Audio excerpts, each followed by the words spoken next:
Pemirsa, kejanggalan terungkap di aplikasi Sirekap KPU dengan hasil perolehan suara sah yang didapatkan PSI tidak cocok dengan perolehan suara di tempat pemungutan suara atau TPS.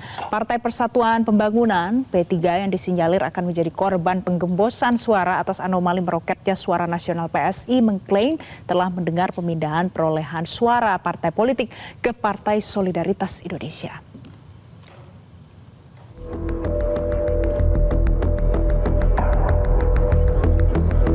Melonjaknya suara Partai Solidaritas Indonesia versi Sirekap KPU mengagetkan banyak pihak.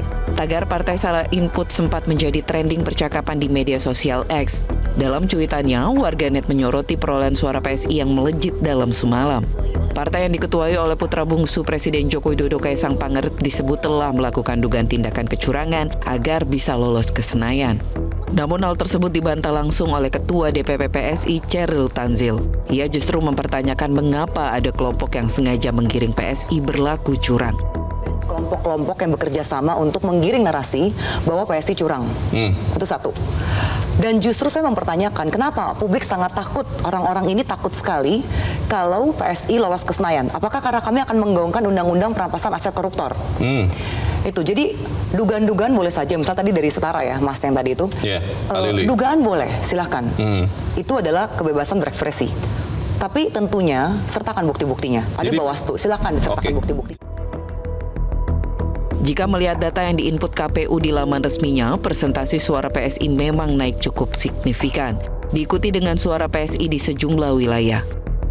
Hanya saja sorotan publik kini mengarah pada perolehan suara PSI berdasarkan hasil Sirekap, yang kemudian berbeda dengan formulir model C1 yang diunggah di Sirekap.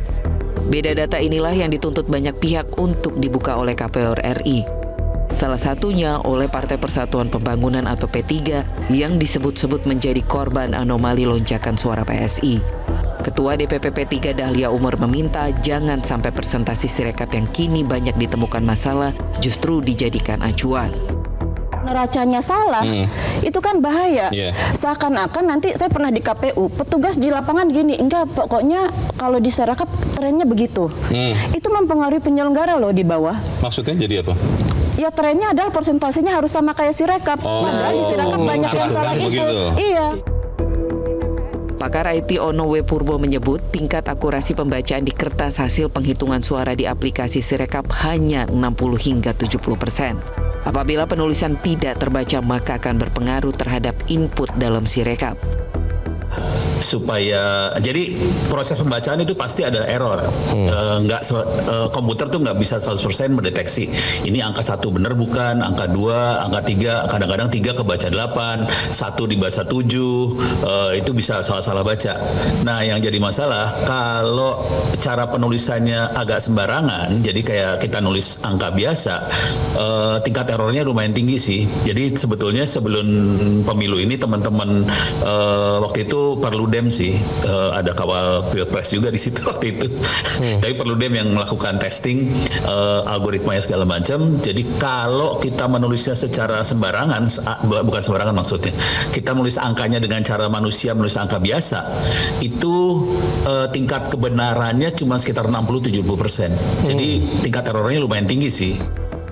Kejanggalan suara PSI yang naik mendadak menjadi perhatian anggota DPR. Komisi 2 DPR RI mengaku akan memanggil KPU untuk menjelaskan hal tersebut. Ya, saya kira memang logika-logika yang beredar di masyarakat tentang upaya untuk menaikkan suara PSI itu sudah cukup untuk menunjukkan bahwa itu harus diperiksa oleh pansus dari DPR RI gitu. Tapi ini sangat tergantung pada angket itu sendiri gitu. Saya tidak menuduh, tapi kan kita akan minta klarifikasi dari KPU tentang, dan saya tidak bicara PSI, saya bicara mengenai adanya bukti di lapangan bahwa ada suara-suara tidak sah itu bisa dialihkan ke yang lain. Ya, terus ada suara-suara yang tadinya suara caleg tidak ada, tetapi suara partai itu ada. Dan atau suara caleg ada, suara partai ada, kan mestinya nggak bisa begitu. Ya kan, harus diambil salah satu, tetapi diambil dua-duanya. Misalnya suara partai itu 10, suara caleg 10, kok jadi 20? Mestinya kan itu lari ke suara partai, jadi 10 mestinya, bukan 20. Nah, ini menjadi kejanggalan yang harus nanti kita tanyakan pada KPU. Tim Liputan, Metro TV. Jelajahi cara baru mendapatkan informasi. Download Metro TV Extend sekarang.